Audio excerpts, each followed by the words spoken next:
Ave Maria. Bonjour, chers chevaliers, chers apôtres. Ce dépliant, on n'a pas besoin d'expliquer le titre, on a besoin de le regarder et de le méditer. Un nouveau petit café d'EP. Alors mon café est très brûlant, donc je ne vais pas pouvoir y tremper mes lèvres, à moins que je veuille faire une petite diminution de purgatoire. Non, je plaisante. Sérieusement, le purgatoire, c'est pas drôle. Il faut pas penser que... Oh, si au moins je vais au purgatoire, ça sera mieux que rien. Bah non, c'est... Il faut viser le ciel directement. Et alors, pour cela, pour viser le ciel et y arriver du premier coup, eh bien, ça va nous aider de regarder ce qui se passe un petit peu dans ce purgatoire terrible. Bien sûr, c'est pas l'enfer. C'est pas éternel. Mais les peines y sont similaires. La seule différence, c'est que l'âme sait qu'elle va en sortir. Elle n'est pas désespérée. Il n'y a pas de désespoir dans le purgatoire. Alors, comment est-ce que ça commence tout ça? Eh bien, le jour de jugement, le jour de notre mort, eh bien, la sentence est posée directement à la sortie du corps, en fait. L'âme sort du corps et elle est immédiatement jugée. Il n'y a pas de second choix possible après la mort. C'est faux. Il n'y a pas un temps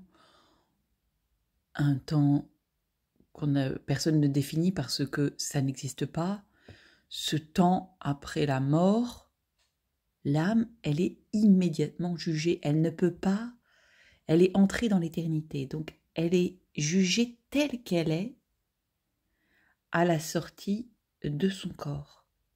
Et donc, une âme en état de grâce, en état d'amitié avec Dieu, comment dirais-je ? Elle est en état d'amitié parce qu'elle n'a pas de péché mortel. Elle n'a pas coupé le lien avec Dieu. Mais il lui reste des traces de ses péchés véniels confessés. Il lui reste cet attachement, cette rouille, comme dit Sainte Catherine de Gênes. Il lui reste ce dépôt, si vous voulez, dans une bouteille de vin qu'on n'aurait pas nettoyée. Il n'y a plus de vin, mais il y a encore cette lie qui lui reste et qui s'accroche parfois aux parois du verre. Et donc, c'est de ça dont l'âme va être purifiée dans le purgatoire. Je ne sais pas si vous voyez bien, j'ai l'impression que la caméra est un peu trouble. Bon, c'est un détail. Et donc, pour sortir de ce purgatoire, l'âme a besoin de vous, de nous. L'âme ne peut pas sortir du purgatoire sans nos prières. C'est-à-dire, nos prières sont unies à celles de notre Seigneur Jésus-Christ et aux prières de la Très Sainte Vierge Marie, et spécialement durant la Sainte Messe. Le prêtre prie chaque jour pour les âmes des fidèles défunts, c'est-à-dire que vous unissez vos prières au prêtre, et ces prières unies à celles de notre Seigneur vont redescendre et libérer, soulager, délivrer les âmes qui sont enfermées dans ce purgatoire. Cela va les purifier. Au lieu d'être purifiées uniquement par le feu, elles vont être purifiées par ces prières, par les mérites de notre Seigneur Jésus-Christ.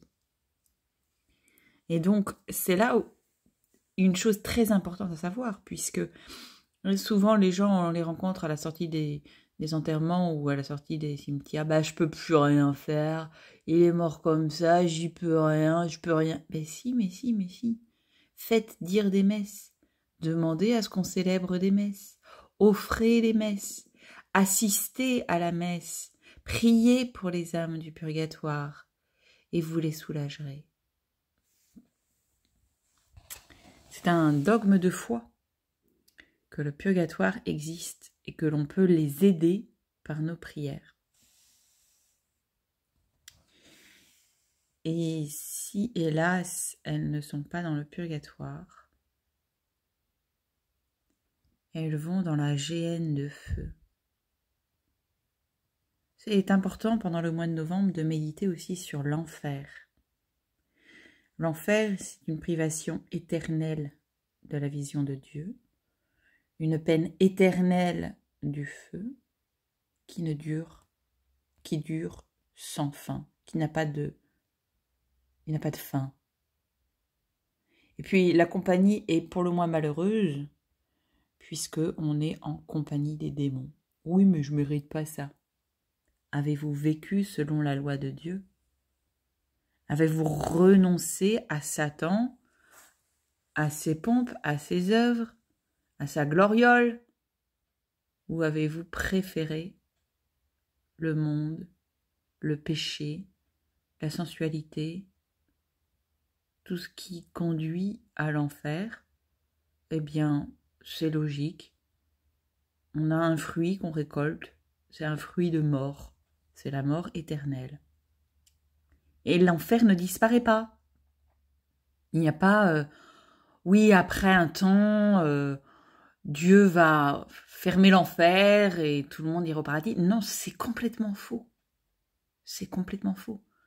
Alertez les autres humains. Dites-leur, non, l'enfer est éternel. Jésus-Christ nous l'a dit. C'est pas des inventions. Il y a un nombre incalculable de fois dans le Nouveau Testament où notre Seigneur explicitement dit non. Le ver qui ronge et qui ne meurt pas. Ce ver, c'est le remords. L'âme, quand elle est dans l'éternité, elle est fixée dans l'état où elle s'est séparée de son corps. Donc l'âme ne va pas pouvoir changer de place. Elle ne le voudra même pas. Vous voyez? Et donc, alerter les autres humains que l'enfer, là où se tient Satan, Satan étant un ange, c'est un ange il n'est pas dans le temps, il n'a pas de corps, cet esprit mauvais, éternellement méchant, garde dans ses prisons les âmes qui l'y ont rejoint. Et donc c'est terrible. Alors une personne m'a dit une fois, oh oui mais c'est l'âme qui va toute seule dans l'enfer. Alors c'est vrai et c'est faux. Il y a deux choses dans le jugement. L'âme ne voit pas Dieu le jour du jugement. Elle est jugée et elle va effectivement tout de suite, immédiatement, par attirance vers le lieu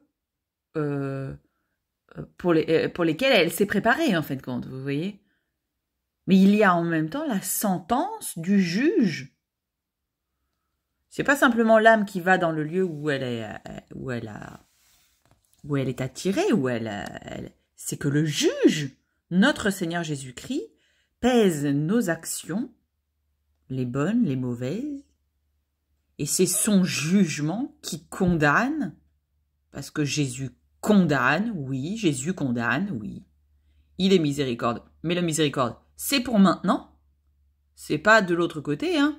De l'autre côté, c'est éternité, c'est pas la même chose. Et donc, cette condamnation, elle est terrible, parce que elle est vraie. Et donc, vous voyez, si on veut éviter ce jugement de condamnation et avoir ce jugement de rétribution, de récompense, d'éternelle béatitude, cette vision de la miséricorde, eh bien, il faut prévenir les autres humains, leur dire attention, le démon, lui c'est du sérieux, il veut vous voir dans ses géoles. Et puis donc à la fin, donc de l'autre côté du dépliant, vous avez donc toute une partie qui explique comment faire pour se délivrer de ses péchés et puis aider les âmes du purgatoire. Voilà, comment on fait pour les aider avec les indulgences. Et puis l'histoire du sanctuaire de Notre-Dame de Montligeon. Un sanctuaire qui est dédicacé aux âmes du purgatoire. Et puis les deux grandes idées fausses, trois grandes idées fausses sur le purgatoire à bien lire. Donc ce n'est pas une invention du Moyen-Âge. Luther rejetait le purgatoire parce qu'il avait rejeté en fait le livre des Maccabées. Il rejetait le livre des Maccabées, donc il rejetait le livre du purgatoire, enfin la connaissance et la croyance dans le purgatoire.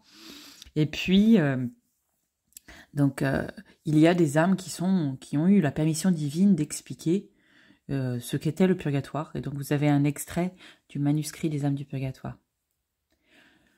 Que par la miséricorde de Dieu, les âmes des fidèles trépassés reposent en paix, ainsi soit-il. Ave Maria.